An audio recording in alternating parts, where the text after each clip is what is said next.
So, I feel a little bit like Han Solo in The Force Awakens. It's true. All of it. The leaks were true. The leaks for Game of Thrones are true. We've still got one episode left. Hopefully it's some sort of epic troll, and the ending that was in these leaks is not the real ending for episode 6, but it's been correct for episode 4. It's been correct for episode 5, which we just had.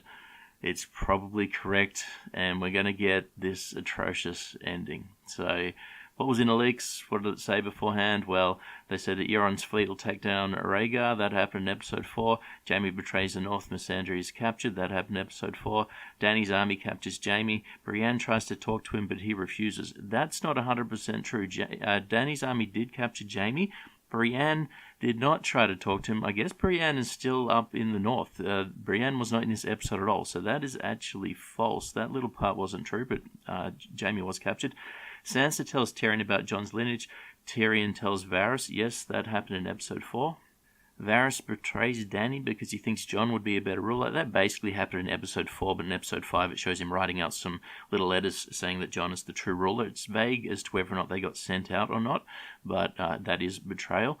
Cersei has Missandei executed. That happened in episode 4. Dany has Varys executed. Yep, episode 5. Bang, Varys gets burnt alive by the dragon. Dany assaults King's Landing, and it is one-sided as hell. Yep, it definitely was. Tyrion begs her to show mercy, but she refuses. That would be for Varys. And yes, Varys is burnt alive. There is no mercy. Tyrion frees Jaime to try to get Cersei out of the city. Yes, that happens 100%. He also tells Jaime to ring the bells, and that would indicate that the city has surrendered and the slaughter might not actually happen, but that didn't happen. King's Landing gets wrecked in the battle. Drogon burns Euron's fleet. Yes, 100%. The Hound fights his brother. They both die. They certainly do. Jaime fights Euron and kills him. That happens. But Jaime is mortally wounded. Maybe. He may not be mortally wounded. It looks like he's in trouble, but he does survive for a bit after that. Jaime makes it to Cersei, and they die together. Yes, they both get crushed by a bit of King's Landing falling down on them. They're down in the crypts trying to escape, so that happens. Dany is executing everyone in King's Landing. Jon and Tyrion are upset. Yes, 100%. She's burning everyone alive. She's destroying all of the buildings. She's went absolutely mental. The last 6 or so things haven't happened yet that have been leaked. They all sound reasonable for what will happen in episode 6. Everything pretty much has been true except for the Brienne bit talking to Jaime. So there's no real reason to doubt the rest of the things that have been leaked out, particularly the last thing, which is just absolutely terrible. But again, it might just be some sort of epic troll where someone has gotten the details for the last 3 episodes and inserted a little bit of a fake ending. I don't think it's really... I don't think that can actually be what's happening here. I hope it is. The ending is absolutely terrible. Now, as far as episode 5 went, the episode itself I didn't mind, but it like by itself. So just as a standalone one show, it was okay. But Game of Thrones is not a standalone show. This made absolutely no sense for Daenerys. Daenerys has suddenly moved into being an absolute paranoid psychopath. So her being a paranoid psychopath, I don't have a problem with if that was in her character all along, but this has just been a quick turnaround. Yes, her friend Missandei just got executed. She's seen a lot of death, though. For that to be the last straw that suddenly makes her go insane, I don't know. But they're now saying, well, you know, she's got the bad blood, she's got the Targaryen blood, and half of them are bad and crazy, and now she's just bad and crazy. She's basically done what her father wanted to do when Sir Jaime killed him off. Sir Jaime said that he wanted to burn the whole city. They've got the pyromancers, what do they call them, the magic green fire around the city, and he wanted to light that up and burn the whole city alive when he was losing the war. She's basically done that. She's fulfilled what he wanted. She has destroyed basically the city and killed pretty much everyone in the city except for Arya. So Arya basically survived being in the city. Everyone else, it looks like they actually fled the city. Jon grabbed some people and said it's time to run now, when it looked very clear that the dragon was killing everyone. Civilians, enemy soldiers, all the buildings, everything gets decimated by the dragon. Dany's murdered, I think they said it's about 1 million people in the city, so she just murdered basically 1 million people. So this definitely sets it up so that, she's going to have some conflicts with the other characters, which is what we'll get in the last episode, and I'm fine with that. I'm fine with there being a lot of conflict between the characters. I think one of the biggest problems Game of Thrones had was when Littlefinger was killed. He's the one that kind of set everything off, and for him not to die in the last episode, but to have died last season, I think sort of leaves it feeling a little bit lacking in who's doing some plotting, who's going to do some backstabbing. But Dany is now set up completely to be someone that no one wants to be underneath. She's now a terrible tyrant. She's a mass murderer. Nobody wants her running the place, and this justifies Jon betraying her. So this is the justification he needs. There's no way he can stand behind someone that's done these crimes. His actual character could never be behind someone like this.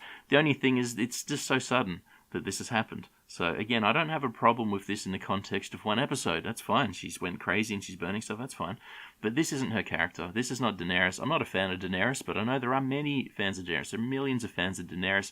I can't imagine they like this episode. They will be disgusted with what's happened to her. The turn on her character, such a quick turn. I don't know, give her all the titles you like, the Breaker of Chains and the Mother of Dragons. She's now basically the genocidal maniac. That is actually what she is. She's a genocidal maniac. She's killed off her people, and it's just such a drastic shift in her character from what we've had for 8 seasons. So I was still sort of on board the Game of Thrones train up until this episode. Okay, episode 3 I didn't hate. I actually liked episode 3.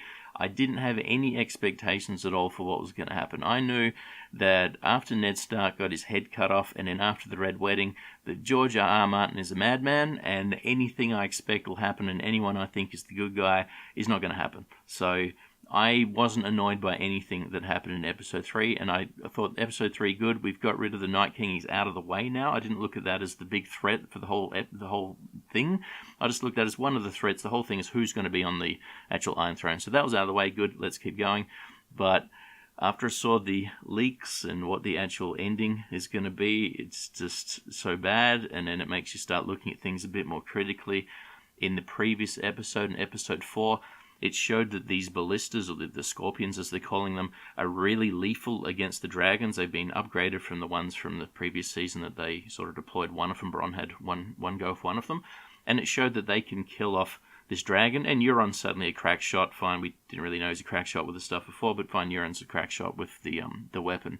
So they had the whole city ringed with these, they had the fleet ringed with them. It looked like they're saying, look, the dragon isn't going to be a factor here, we're going to have a real battle. This dragon can be killed at any point in time. Then they forgot. The writers forgot. They just went, oh yeah, those ballista things. No, the dragon can just destroy them all and it's no threat at all. And Euron wasn't even aiming the one on his ship. Why is he suddenly, he's just telling them when to fire. Oh yeah, just fire. What is going on there? He's the guy that killed the other dragon. Now he's pretending that everyone can shoot it properly and everyone can do it. So what are the writers doing? The consistency is atrocious. I know the other episodes have got a lot of problems. As I said, I was still willing to forgive them all. We're going to the last episode here, but this episode is the one that sort of broke it for me. The inconsistencies with Daenerys' character, Euron not bothering to fire these weapons, and the weapons being now worthless. The dragon decimates the fleet without any threat. It decimates the city without any threat. It blows everything up, and it's just why even build up and pretend that wasn't going to happen all along. So Dany becomes a genocidal maniac. The dragon kills everything off. What have we got left to do in Game of Thrones? So here are the other spoilers. If you missed the other video, this is what's left according to this. Again, it's been correct so far. No reason to think it's going to be wrong from here on out. So we've got Dany has Tyrion arrested to be executed for freeing Jaime. Now this one doesn't sound that plausible to me, but everything else has been correct, so we got to say this will happen. But I only say it's not that plausible because no one really knows he freed Jaime, and Jaime's now dead, so who's even going to know? But I suppose maybe Dany gets a report from the soldiers that he freed him, but I mean, everyone's dead by now, so who cares if he was freed? But anyway, that's in there. Tyrion tries to convince Jon that his family will never be safe because the lineage makes him a threat to Dany's rule. Now look, Jon's already turned. The look in his face, Jon's against this person already, so Tyrion's against it. Look at what Tyrion's gone. Yeah, Jon and Tyrion, they're going to go after Dany now without a doubt, and that sounds very plausible. Jon tries to talk to Dany, but she justifies her actions. I can't imagine what she could say that would appease Jon's character. He's just a stubborn person with his morals. He's not going to care what Dany says. Jon pledges himself to Dany, but then stabs her, then surrenders himself. I can completely see that that's going to happen. The last thing here, this is what the really bad news is. A council gets formed to decide who the king should be. Tyrion gives a speech, so presumably he's not arrested anymore or executed, and everyone votes on Bran to become the king. The end. Bran, the king, it's just ridiculous. Why, like, he doesn't want to be the king, he doesn't want to do anything. Yes, he may be wise and have this precognition or visions, he can look in the past, but having him, like, what was his struggle for exactly? We've struggled just to have this non-person become the ruler. It just isn't very satisfactory. Now, this also goes on to have a little bit more information than what I saw on it last week.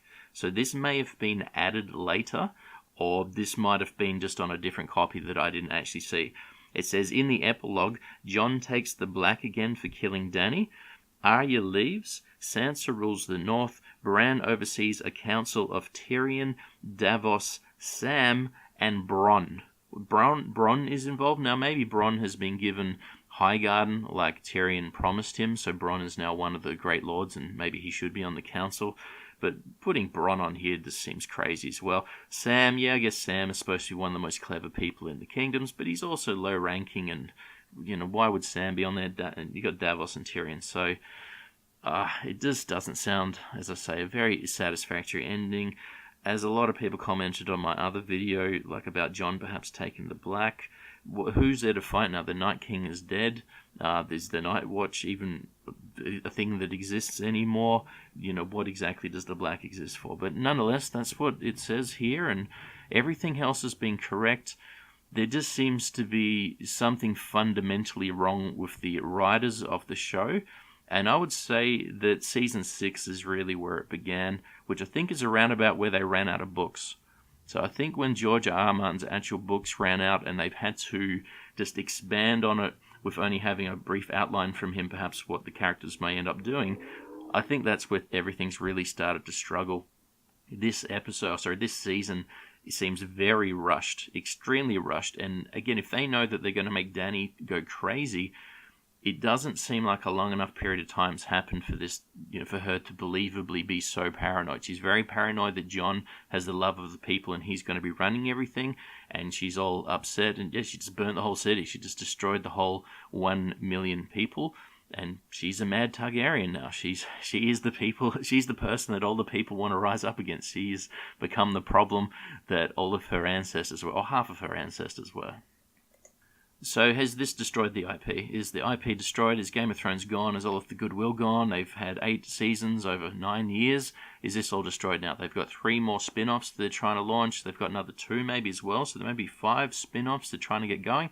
Plus George R.R. Martin may finally finish some of the books and try to sell them. So what's going to go on with his book sales? And who's going to go and view any of these other seasons? I just think, all in all, everything is not to a satisfactory ending for anyone. I don't know who's happy with Bran running everything, and I know a lot of people are going to be disgusted with what's just happened with Daenerys.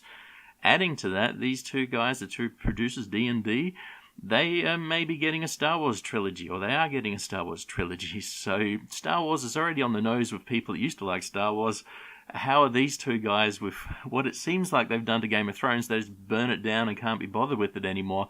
How are they going to go with making a Star Wars trilogy? It's not very good PR for Lucasfilm as well. It'll be fun times to see what the rage is on Twitter, fun times to see what happens all over the internet. Thanks for listening, and I'll catch you next time.